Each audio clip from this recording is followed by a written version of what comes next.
I took a breathwork session one time with actually a comedian, this girl, Blair Sochi, who's very funny. And she also on the side does breathwork exercises with people.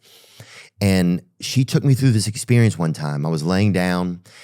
I can't remember exactly what it was. I feel like it was some of what we just did, but it was for about maybe 30 minutes. Mm-hmm. And at the end, I just tears were, I had one of the biggest, just kind of emotional releases that I've had outside of an experience with drugs like an ayahuasca or something like that, or mushrooms.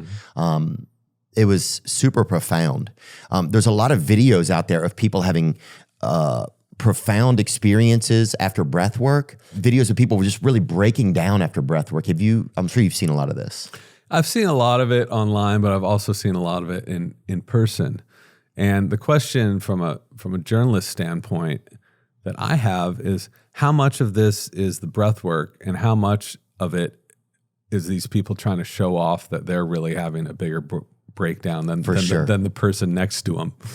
Oh, and it's so funny because people get competitive. You get in those spaces, or you see a video and then you feel like you have to go replicate that. That's fast. I agree with that. This is one that, Zach just pulled one. Yeah, you want to play this one? Here's one that.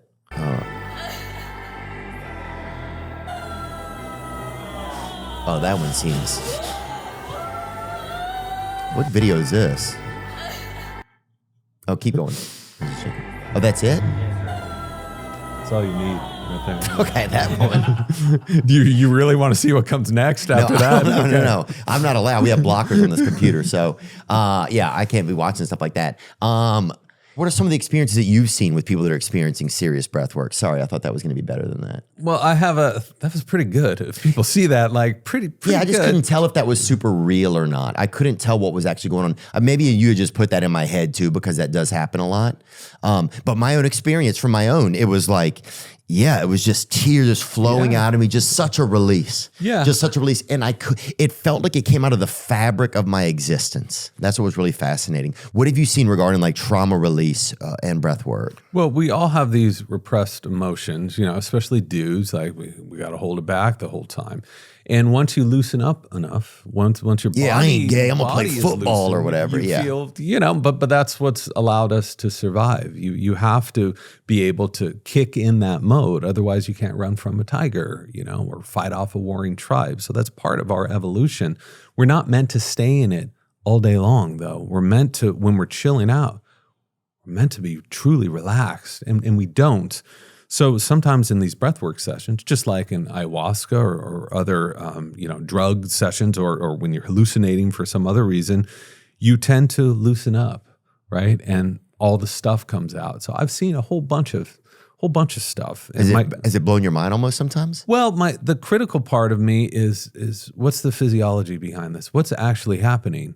And so that's a great question. Yeah, when you're doing the breathing exercise and then the trauma release occurs, what is happening? So I can tell you what we know. We know that when you overbreathe, a lot of these, my hunch is that breath work you did is probably pretty intense. Yeah. Right. Okay. Yeah, it was fast. It was a lot of in out, in out, in out, in out. So when we're overbreathing like that, we're actually inhibiting blood flow to the brain. And if we overbreathe long enough, we can inhibit around 40% of the blood flow to the brain. So the brain, in some ways, thinks it's dying. So it's a DMT release of some sort? People say that. It's never been measured. I tried to measure that for this book, and I was told by the researchers they could not measure it because it's so minute. That kind of makes sense. When people say, oh, this is my DMT breathing, that's not based on, it's good marketing, but it's not based on any measurements.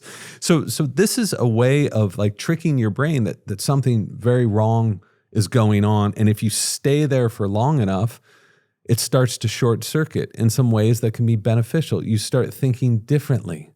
Right? You start hallucinating. I don't know if you were hallucinating, but that's very common. And all of these safeguards that you have built up, especially around your nervous system and emotion, tend to release in certain ways. So we know it absolutely affects your physiology. I had the one bit of research, actually, there were many in the book that did not make it in, is I went to a lab at University of California, San Francisco, and breathed for an hour, just crazy hyperventilation, as they had a catheter out and were recording my blood pH. And they had to stop it because according to their measurements, my blood was so alkaline, which means I was blowing off so much CO2 that I should have been in an emergency room. Damn. This guy is just like, this is the weirdest thing. You should not be doing this. This is unhealthy. Chill, and yet brother, I felt great, right? Because our bodies are meant to be flexible. So we know something physiological is happening.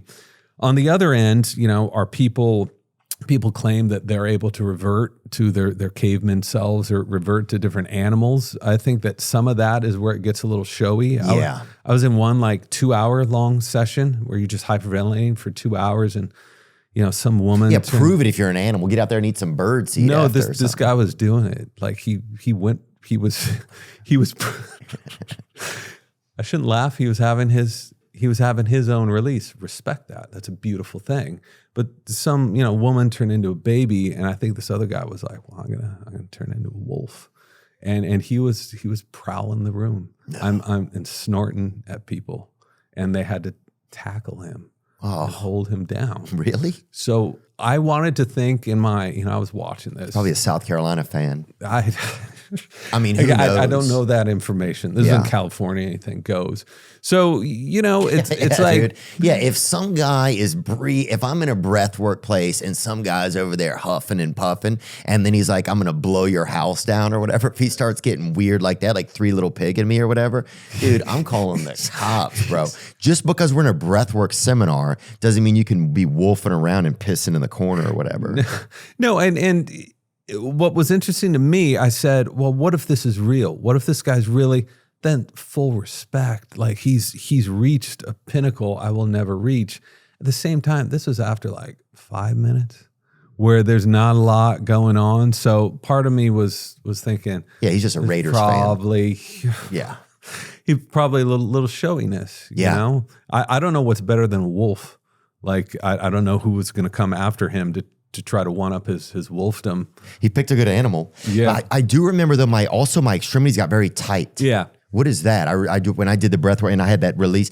I remember, and I felt so great after because it was just such a release. It felt like almost the sediment, like say if you looked through archaeologically, like through the ground and you saw like the sedimentary rock stuff that was really packed down in there. That's what it felt like. So there was like fissures in that inside of me. Yep. But I do remember my muscles and everything got extremely tight after a lot of the breathing. That's 100% real, right? That's not psychosomatic. What happens is a lot of people in breath work, at least I was told that they told me because I kept feeling this, my hands turn into claws. Yes. You're like, what the hell is going on? Maybe he was a wolf. And so they kept saying you're reverting back to your primitive self. I was like, okay, but what's actually happening measurably? Right. To our bodies. And what I found is this is a phenomenon that is called tetany. And what happens when you overbreathe this amount, you start to lose calcium, okay? Calcium gets bound to albumin. And once that happens, you need calcium for proper nerve and muscle function. So we don't have enough calcium in order to function properly. And so things start to shut down. So at these really intense sessions, you can't open your fist. As hard as you try, you can't. They turn into these claws, which is really creepy. If you don't know that this is happening, it's like you're in some cult situation where everyone's reverting to some, lower level of hell and developing these claws. But this is a phenomenon that is measurable. Tetany, it's called? It's called tetany. And the same thing happens to your toes. Tetaning? Tetany.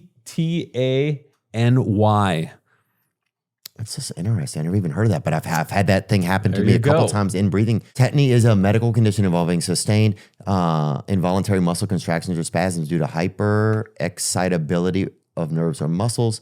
It often stems from electrolyte imbalances like low calcium, low magnesium, or alkalosis. To do this on occasion is fine, right? But if you are constantly overbreathing, which is a problem that so many people suffer from, they wonder why their fingers are constantly numb or cold, why their toes are cold, right? Why they are like this. They're causing this permanent imbalance of these electrolytes in their bodies. And the body can compensate because it's going to keep you alive, but that doesn't mean it's going to keep you healthy. I remember that. That's such a visceral thing. Try to remember that once you did that with your hands, it brought me to so many memories.